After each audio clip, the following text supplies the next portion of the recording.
जीवन का कोई अर्थ नहीं। और वर्तमान में लोग भौतिक जीवन को ही प्रधान मानते हैं। बड़े बड़े बुद्धिजीवी सब देह सुख में ही लगे हुए हैं, देह का सुख ही सर्वोत्तम मानते हैं। पर गोस्वामी जी लिखते हैं, बोले जरो स्व संपत्ति सदन सुख, सुहृद मातु पितु भाई, सन्मुख होत जो राम पद, करे न साहस सहाय। जरो सो संपत्ति सदन सुख, सुहृद मातु पितु भाई। वह संपत्ति जल जाए जो भगवान से मिलने के लिए आड़े आवे। लोग धन के चक्कर में ही तो भगवान को भूलते हैं। प्रत्येक प्राणी निरंतर धन प्राप्ति के लिए उपक्रम कर रहा है। कहां से पैसा मिले, कहां से पैसा मिले, इस धन के चक्कर में ही पूरा जीवन गंवा देता है और भगवान से भी बहिर्मुख हो जाता है। जबकि हर व्यक्ति समझता है, हर व्यक्ति जानता है कि अंत में तो सबको निधन ही प्राप्त होना है। अंत में जब निधन ही होना है तो जिंदगी भर धन बटोरते रहे तो धन से क्या लेना, जब आखिरी में निधन ही होना है नहीं। सो धन की आवश्यकता है, पर यह भी समझो कि एक दिन निधन होना है, धन हमारे पास नहीं रहना है।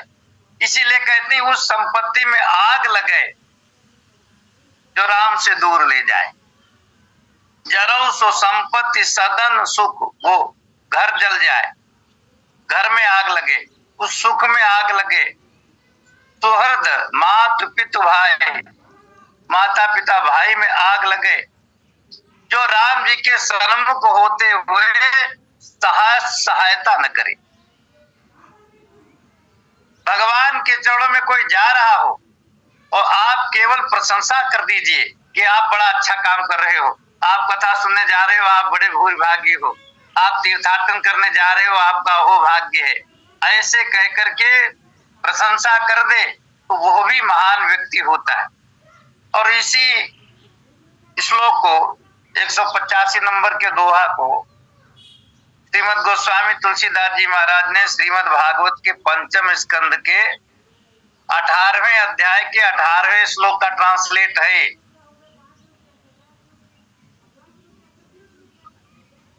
श्री सुखदेव जी कहते हैं, अरे गुरु न सस्यात् स्वजनो न सस्यात्, पिता न सस्यात् जननी न सस्यात्, दैवं न सस्यात् न पतिश्च सस्यात्, न मोचेद्या समुपेत मृत्युम, न मोचेद्या समुपेत मृत्युम, यह समुपेत मृत्युम न मोचेत।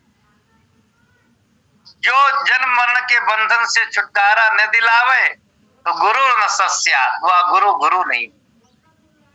अगर तुम्हारे जन्म मरण के बंधन को छुटकारा न दिलावे तो समझ लो गुरु ही नहीं है। उसको गुरु कहा जाता है पर वह गुरु नहीं। स्वजनो न सस्यात्, वह स्वजन नहीं है जो भगवान से न जोड़े। पिता न सस्यात् जननी न सस्यात्, वह पिता नहीं है, वह माता नहीं है। और दैवम न सस्यात्, वह इष्ट देव नहीं है जो जन्म मरण के बंधन से न छुटावे।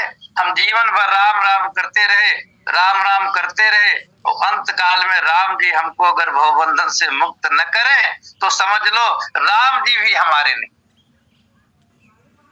जीवन भर अगर श्रद्धा से, विश्वास से, आस्तिकता से हम राम जी का भजन करेंगे और आखिरी में अगर हम भजन ना भी कर पाए, आखिरी में हमारी स्थिति कुछ डैमेज भी हो जाए, गड़बड़ हो जाए, तो फिर राम का फर्ज है कि राम हमारा उद्धार करें, क्योंकि जीवन भर हम तुम्हारे सहारे रहे हैं।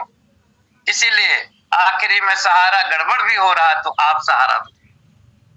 सन्मुख हो तो जो राम पद करे न साहस सहाय।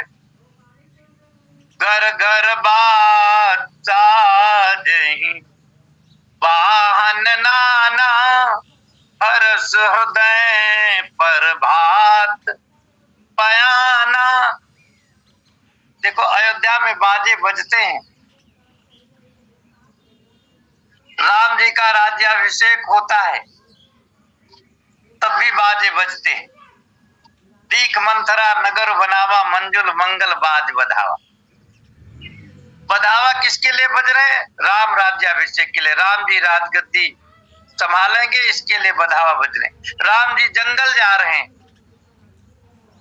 उनका राज्याभिषेक नहीं होगा, इसीलिए जंगल जा रहे हैं, राम से मिलेंगे। राम जहां होंगे वहां अयोध्या है, अवध तहां जहां राम निवासु। इसीलिए राम जी के से मिलने की खुशी में भरत जी के साथ हमको भी जाने का अवसर मिलेगा, ये सोच करके बधावे बज रहे हैं। दुख की घड़ी नहीं है ये सबसे सुखद घड़ी होती है जो हम भगवान से मिलने के लिए जाएं। इसीलिए मंगल वाद्य बज रहे हैं। और भरत जी ने विचार किया कि हाथी घोड़ा रथ पालकी ये तो सब ठीक नहीं, यात्रा तो पैदल ही ठीक है। भगवान से मिलने के लिए अगर जाएं, भगवान के दर्शन के लिए जाएं तो पैदल जाने में जितना पुण्य है उतना कार में बैठ करके नहीं। क्योंकि व्यास जी ने पदे पदे सुमेधस्य फले न समताम नयेत। भगवत दर्शन के लिए जो व्यक्ति जाता है एक एक कदम चलने पर अश्वमेध यज्ञ का फल मिलता है। तो कार के पहिए का राउंड नहीं लिखा व्यास जी ने कि जितने कार के पहिए घूमेंगे उतने फल मिलेगा, नहीं, पैदल चलने में आनंद है। इसीलिए अयोध्या में कुछ कम तो है नहीं, और जो कुछ है सब राम जी का है। नगर बाज गज भवन भंडार सब राम जी का है। संपत्ति सबे रघुपति कै आही, जो बिन जतन चलो तजिताही।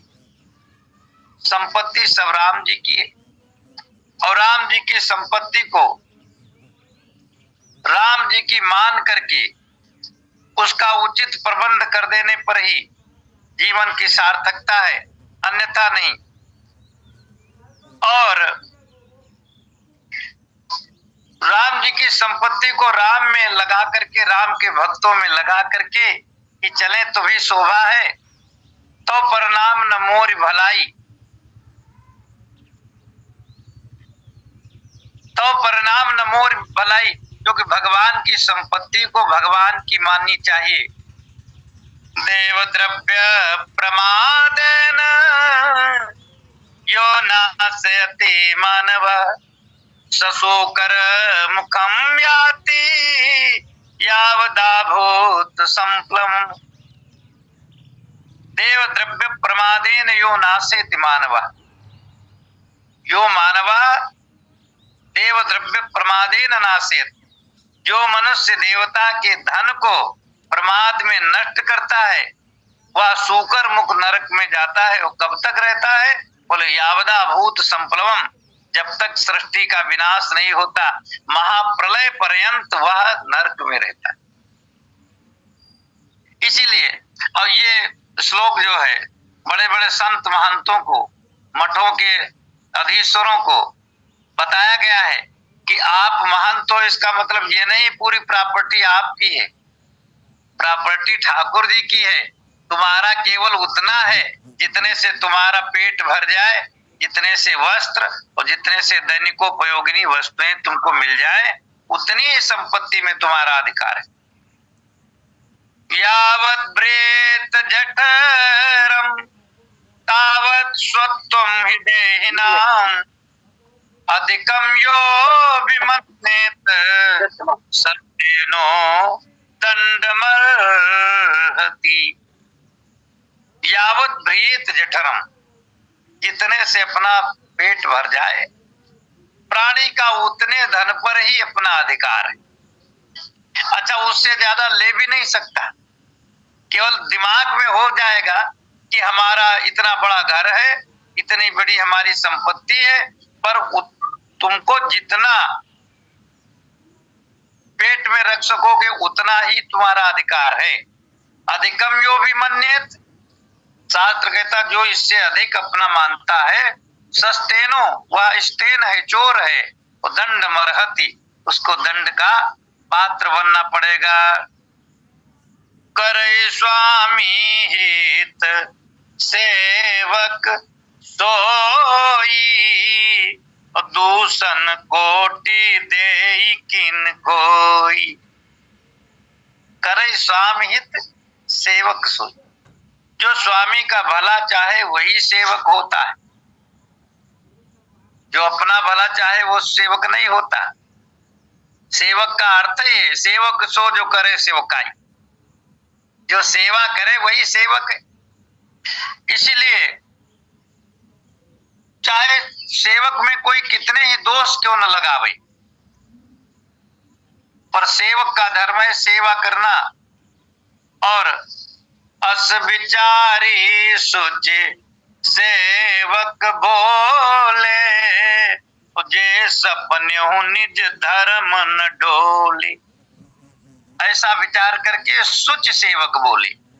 सेवक में सुचि विशेषण, पवित्र सेवक है।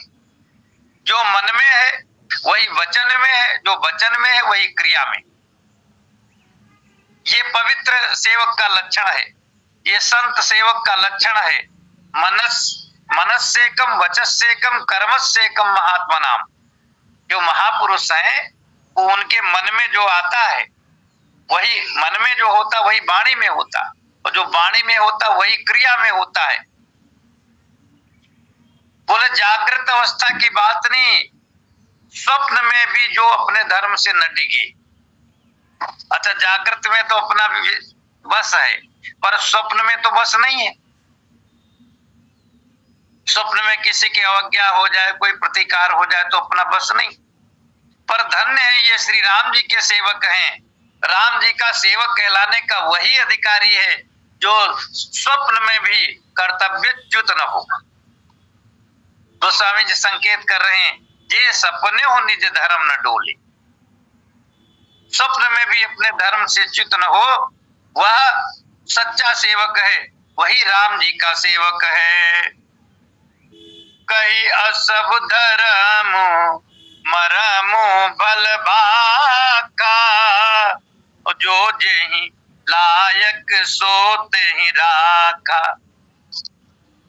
ये धर्म का मर्म सबसे बताया, और जो जेहि लायक सोते ही राखा।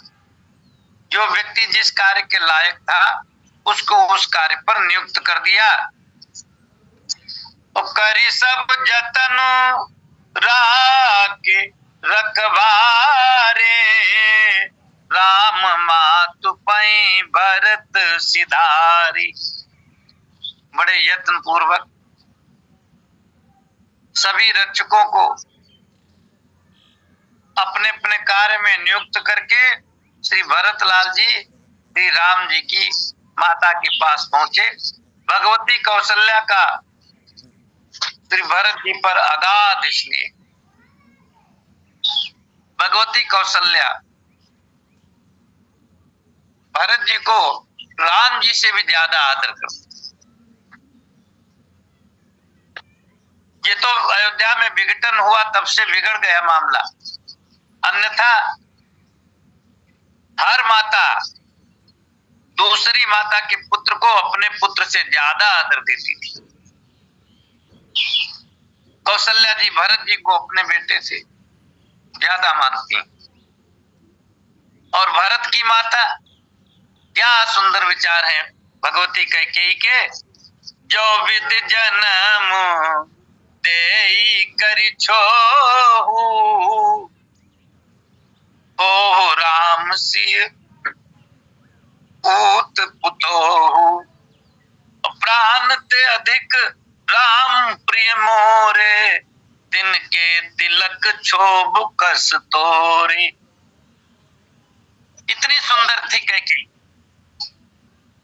वो तो देवताओं की कुचाल से, मंत्रा के माध्यम से क्षणिक बुद्धि बिगड़ गई और उसके बाद में फिर उतना ही स्नेह राम जी पर होने लगा। भरत जी राम जी की माता के पास जाते हैं।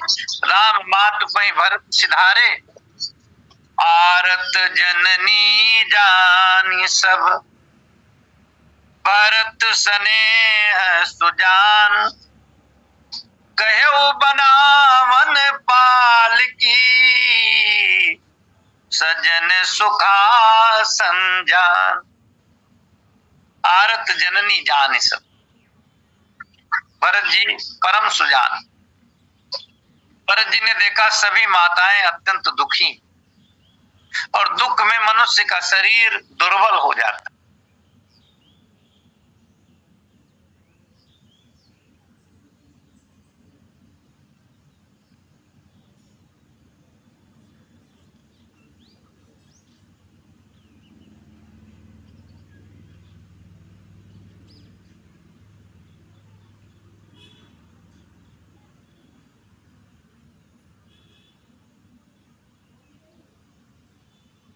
जाए पालकी सजाई और उसी में माताएं बैठे,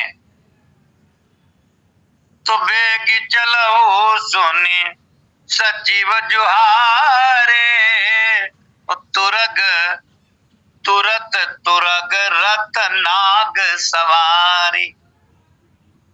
हाथी घोड़े रथ सब बढ़िया सजाए गए, और इसके बाद में पहला नंबर गुरुदेव भगवान का है, गुरु माता का है। इसीलिए अरुंधति अरु अगिनी समाऊ, और रथ चढ़ी प्रथम चले मुनिराव।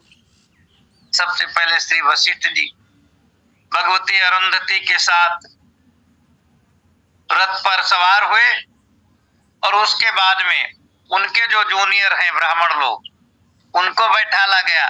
विप्र वृंद चढ़ी वाहन नाना, चले सकल तप तेज निधाना। कैसे ब्राह्मण है? बोले तप और तेज के निधान है। वह ब्राह्मण ही क्या है जिसका भगवान के प्रति समर्पण न हो, जीवन में तपस्या न हो, शास्त्राध्ययन न हो। और ब्राह्मण के लिए तो भागवत में लिखा गया, ब्राह्मणस्य शरीरोयम क्षुद्र कामाय नेष्यते, तपसा चेह कृच्छ्याय प्रेत्यानंत सुखाय। ये जो ब्राह्मण का शरीर है ये अत्यंत दुर्लभ क्यों है? ये क्षुद्र कामनाओं के लिए, नौकरी के लिए, रोजी रोटी के लिए, इसके लिए नहीं। किस लिए? बोले तपसा। तपसा तृतीय विभक्ति का एक वचन, तपस्या। तपसा का अर्थ तपस्या के द्वारा गलाने के लिए शरीर। तपस्या में कितनी करो कि शरीर गल जाए। तपसा चेह चेह च इह, इस शरीर से तपस्या करो। कृच्छ्राय, कृच्छ माने कष्ट, कष्ट सहन करो। और प्रेत्यानंत सुखाय च, प्रेत्य माने मरणोपरांत, अनंत सुख की, वैकुंठ, गोलोक, साकेत धाम इत्यादि की प्राप्ति के लिए ये ब्राह्मण का शरीर बना हुआ है। तो ब्राह्मण होकर के जो तप न करे, तेज न करे, वो व्यर्थ है। और सबसे बड़ा तेज तप तो वही है कि दूसरे की उन्नति को देख करके जलोन्मत्त। परोत्कर्षा सहनम तपः, दूसरे की उन्नति देख करके जो जलते हैं वो अतपस्वी होते हैं। सबसे बड़े तपस्वी हुए हैं जो दूसरे के सुख को देख करके जले ना। क्यों? विद्वान व्यक्ति को विचार करना चाहिए कि जितना यावत स्थावर जंगम जगत है, इसमें कोई भी स्थिर वस्तु नहीं, कोई प्राण पदार्थ स्थिर नहीं है। यह ज्ञान का विषय है। हमको प्रतिक्षण ये विचार करना चाहिए, जब कुछ स्थिर ही नहीं। ये संसार एक ऐसा बाजार है जिसमें खरीदने पर कोई प्रतिबंध नहीं। आप खरीद कितना ही लो, और बाजार का एक बड़ा विचित्र नियम है, बाजार से बाहर कुछ नहीं ले जा, बाहर खरीदने पर कोई प्रतिबंध नहीं है, खरीद कितना ही लो, बाजार से बाहर नहीं ले जा सकते। तो जब पहले से हमें मालूम है कि हमको बाजार से बाहर को ले नहीं जाना है, तो आराम से खूब बाजार में खाओ पियो, आनंद करो, खूब आनंद लो इस जीवन का। फिर इतना ज्यादा खरीदने के चक्कर में काहे पड़े हो, लंबी खरीदारी काहे कर रहे हो?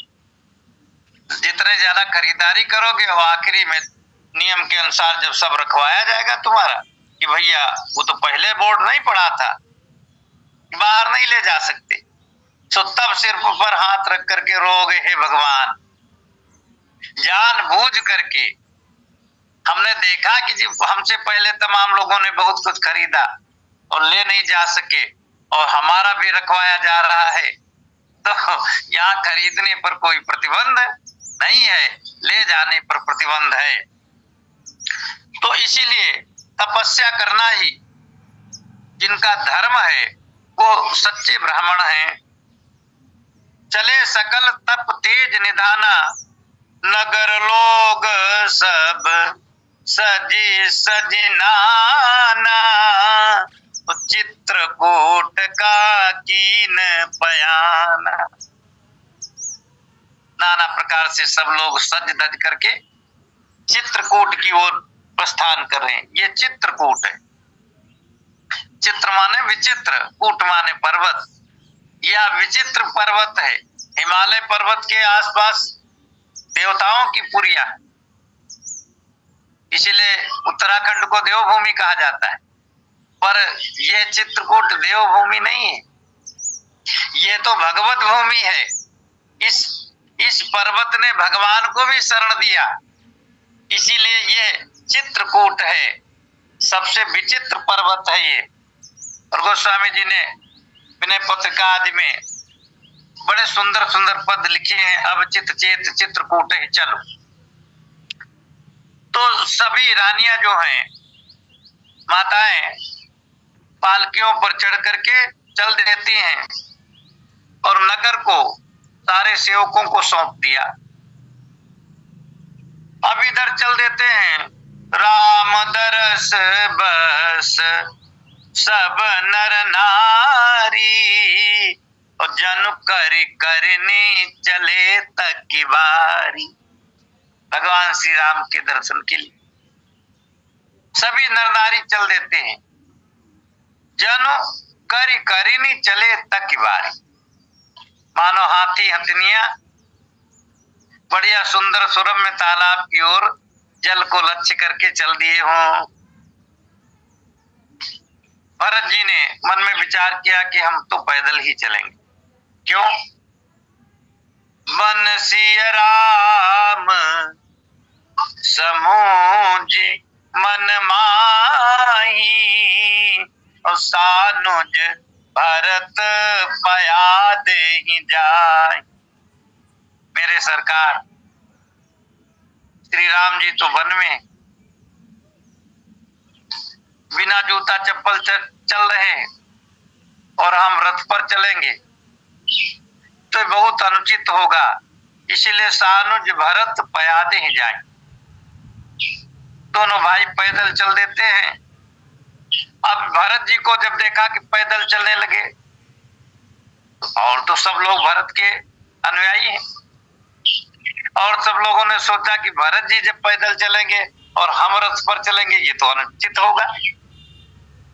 भरत तो राम जी के सेवक हैं और हम सब लोग भरत के अनुयायी हैं, तो रथ पर कैसे चल सकते हैं? तो इसीलिए देखी सने हो लोग अनुरागे, उतरी चले आय गय रथ त्यागी। प्रेम मग्न हो गए, हाथी घोड़े सब छोड़ दिया। और इधर जब माताओं ने देखा कि पूरी प्रजा पैदल चलने लगी,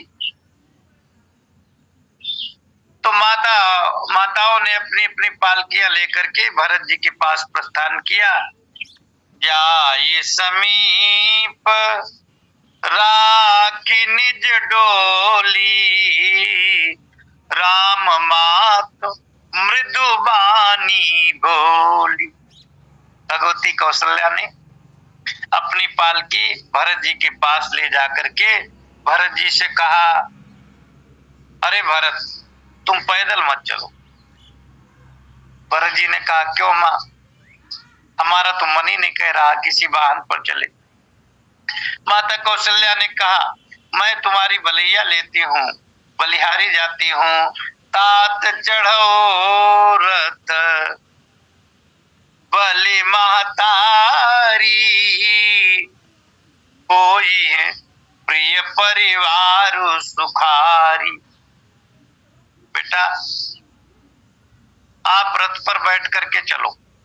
तुम जब रथ पर बैठ जाओगे तो पूरा परिवार सुखी हो जाएगा, क्योंकि तुमरे चलत चली सब लोग, सकल शोक कृष नहीं मग जोगु।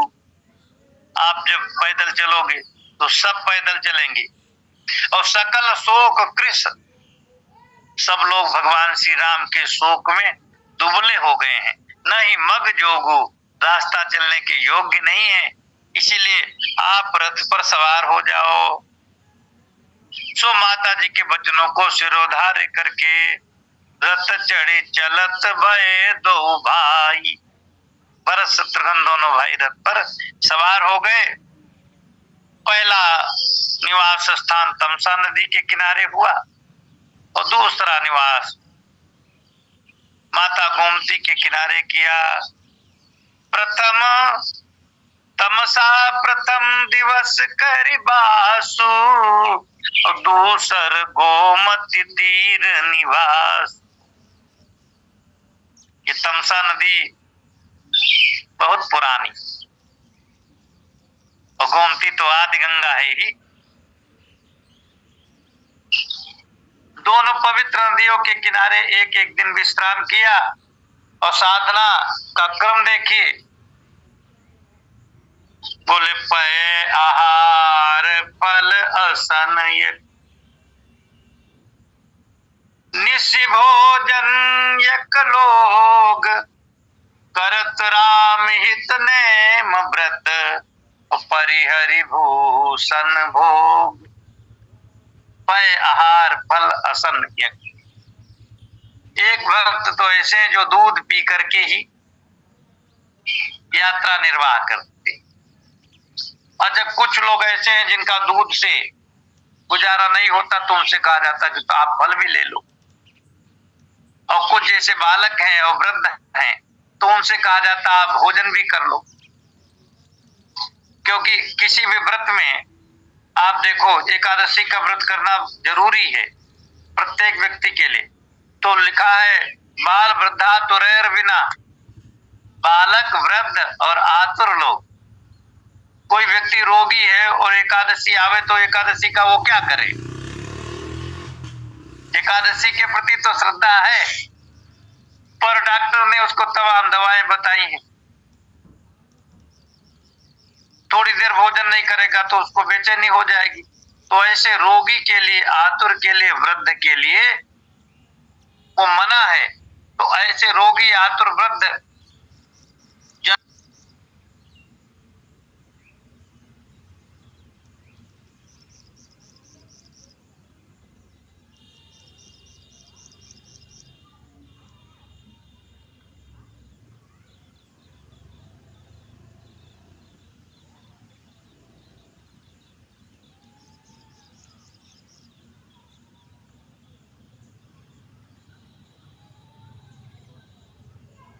बना लेते हैं, बन जाते हैं,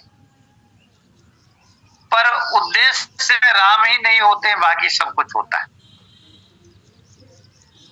जरा सा थोड़ा प्रभाव अपना बढ़ा, टीवी पर आने लगे, एक नीचे क्लिप चलने लगी, भागवत भी चल रही है और क्लिप भी चल रही, कि वक्ता जो बोल रहे हैं वो मत समझना, वो तो वो वाणी से बोल रहे हैं। दिल में ये है जो पट्टी पर लिखा है कि वहां गौशाला में इतना देना है, वहां 100 कमरे बन रहे हैं, उसके लिए ये देना है। मतलब मन में राम नहीं है, बाकी सब कुछ है। पूरी भौतिक वासना मन में भरी हुई है। तो पर ये धन्य है अवधवासी, करत राम हित नेम व्रत। जो नियम है, व्रत है, वो सब राम जी के लिए कर रहे हैं। और परिहरि भूषण भोग, और कितना सुंदर सांकेतिक वाक्य है कि संसार के सुखों को छोड़ करके, वर्मा गुरु जी भी जुड़ गए हैं। क्या गजब का व्याख्यान है। हम तो डेली बेसिस पर नहीं सुन पाते, तो जब सबको सावकाश होता तो अपने आपका यूट्यूब पर पड़ा है, तो पूरी राम कथा सत्संग पढ़ा ही है, जिसका चाहो उसका सुन लो। श्री राजेंद्र प्रसाद जी देखो जुड़े हुए हैं, कितने अच्छे वक्ता। मानस और भागवत हम लोग तो चलो बचपन ही से सीखे हैं, लेकिन ये पूरी सर्विस करके सीखे हैं। इसका मतलब है कि काम के साथ राम का भी स्थान था जीवन में, और नहीं तो एकाएक ऐसा कोई नहीं कर सकता है। आप सब लोग छत्तीसगढ़ की धरती के एक अमूल्य रत्न हैं। आप लोगों की जितनी प्रशंसा की जाए उतनी कम है। छत्तीसगढ़ के भक्त उच्च कोटि के भक्त हैं। हम लोग सबका सुनते हैं, सबका देखते हैं कि आप लोग कितना अच्छा कार्य कर रहे हो। इधर तो लोग उतना कुछ नहीं चला रहे हैं, तो धन्य हो आप लोग। बोलो श्री सीताराम भगवान की। आगे वर्णन करते हैं। करत राम हित नेम व्रत, परिहरि भूषण भोग। आज हम न भूषण छोड़ पाते हैं, न भोग छोड़ पाते। हम कहने के लिए तो ऊपर ऊपर तो कुछ भी बदल ले। आज देखो बदलाव सब ऊपर ही से होता है। ड्रेस कोड है ना, ये ब्रह्मचारी की ये ड्रेस कोड है, गृहस्थ की ये ड्रेस कोड है, वानप्रस्थी की ये ड्रेस कोड है, सन्यासी की ये ड्रेस कोड है। पर जिनको जिनको जो चीज मना है, वो उसको छोड़ करके दूसरा काम ही नहीं करते। जैसे कलयुग है ना, जहां लिखा झांकना मना है, तो सोता इधर जरूर झांको एक बार। परिहरि भूषण भोग, कितनी सुंदर सूक्ति है। भूषणों के प्रति और भोग के प्रति हमारी उत्कंठा रहेगी, तब तक भगवान के प्रति हो ही नहीं सकती। इसीलिए भगवत्पाद शंकराचार्य जी ने, आद्य शंकराचार्य ने कहा, साधक के लिए किमत्र हेयम कनकम चकांता। इस संसार में हे वस्तु क्या है, त्याज्य क्या है सन्यासी के लिए? बोले कनक और कांता।